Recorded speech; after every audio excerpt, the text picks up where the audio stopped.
General Torre may supina na. Sinampahan ng kaso dahil sa illegal detention. Naku, parang nagsilabasan na yung mga taong gustong magsampa ng kaso ni General Torre, mga kabibig. Ang tanong, nasaan ba si General Torre? Bakit hindi natin mahagilap? Or bakit wala na mga interview para kay General Torre? Kasi mostly, every now and then, may mga pa-interview ito si General Torre. Madali siyang malapitan ng media para kumustahin or kung may mga tanong, ay magbibigay naman ito ng sagot. Diba, mga kabibig?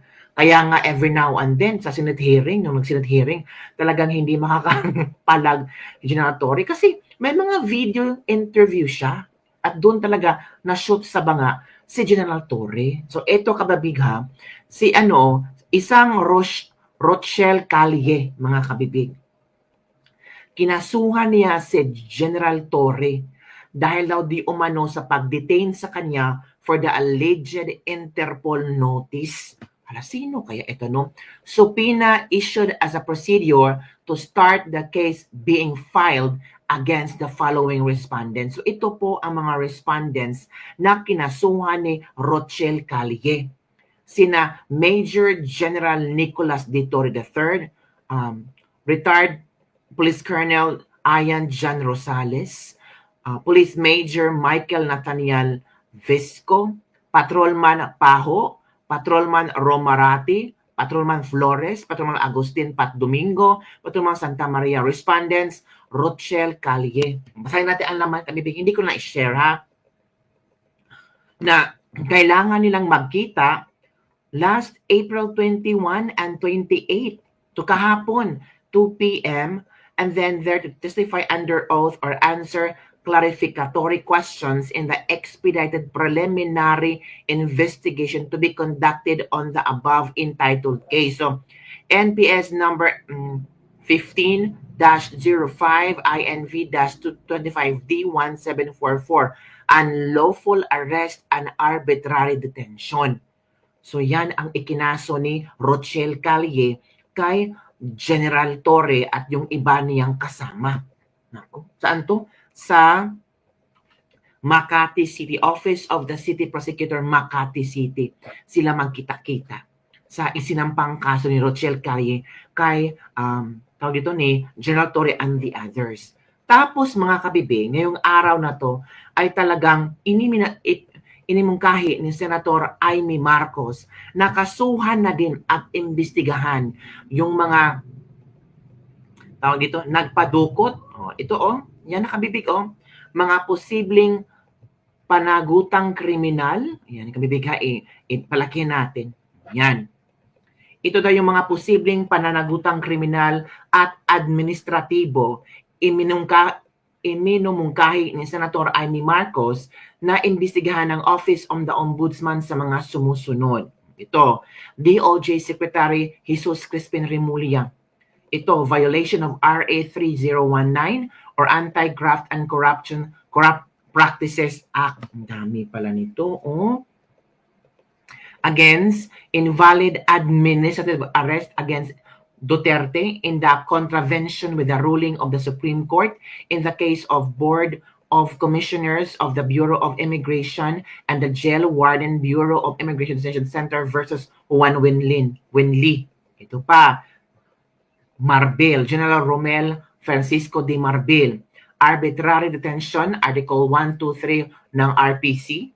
Violation of RA 3019 or Anti-Graft and Corrupt Practices for inducing or persuading General Torre and General Marbil to perform an act in violation law, rules, and regulations or an offense in a connection of official duties of the latter. And pangatlo, grave misconduct and conduct prejudicial to the best of the interests of public service. So tatlo ang pwedeng ikaso kay Marbil.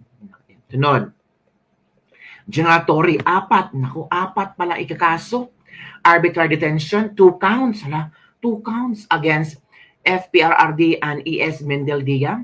Violation of RA number 7438 for not allowing PRRD to be visited by VP Sara, and for forcing Duterte's lawyers to leave him, violation of RA 3019, for allowing himself to be induced or persuaded by Marbel on or SILG Secretary Rimulya to perform an act in violation of law, rules, and regulations, or an offense in connection with his official duties, and grave misconduct and conduct prejudicial to the best interest of the public service. So, apat.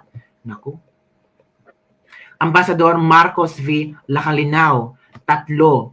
Usurpation of official functions under Article 177 of the RPC. Pagsisinungaling sa ibang kaso at perjury sa ilalim ng Article 183 ng RPC. False testimony in the other cases and perjury in the solemn affirmation under Article 183 of the RPC, and conduct prejudicial to the best interest of the service. Nako, si SILG Secretary Juanito Victor Rimulya, tatlo din. Arbitrary detention, violation of RA 3019 or the Anti-Graft and Corrupt Practices Act, and grave misconduct and conduct prejudicial. Nako. Yun pa lamang kabibig ang mga kaso nila, haharapin nila kung iimbestigahan na to ng Office of the Ombudsman. Sana mag-action na. At ako naman, yung point ko dito ba, marami nang pwedeng ikaso eh. Findings ito ni Senator Amy Marcos. PDB laban, mga senator, yung mga tumatakbong senador, pwede na kayo mag-file ng kaso. Di ba? May ebidensya si Senator Amy Marcos. Ito yung mga suggestions. Iminungkahi ni Senator Amy Marcos. Nagbigay ng klarong daan si Senator Amy Marcos. Binigyan na kayo ng kung ano ang dapat yung ikaso sa kanila. Sino kaya sa pamilya ng mga Duterte ang magkakaso sa kanila? Or, sino kaya sa kaalyado ni Pangulong Duterte ang may lakas na loob na kasuhan itong nabanggit ni Senator Amy Marcos? Itong lima, ang dalawang Rimulya, si Torre, si Marbel at si Lascania. Mga kabibig? Kasi hinahanap-hanap natin ang hustisya. Justice for PRRD.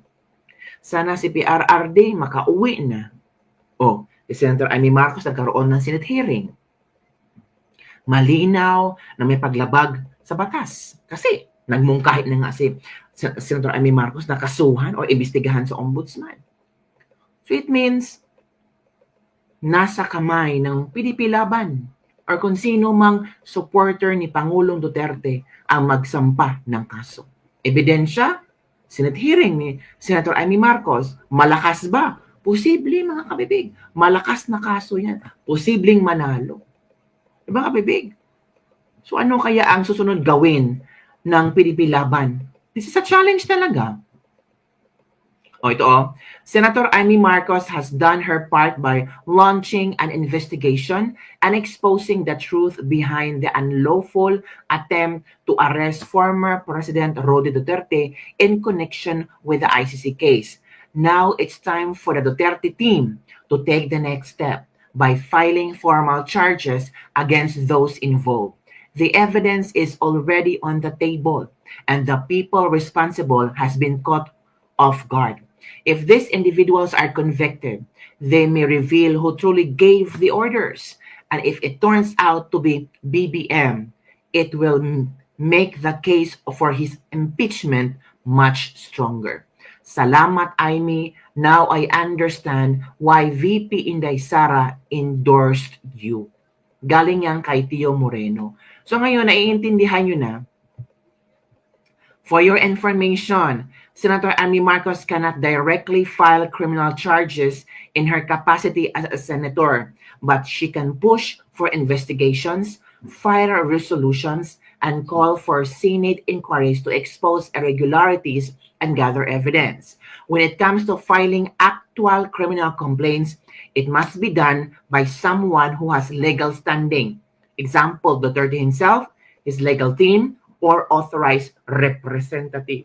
So yun ang pwedeng magsampa ng kaso.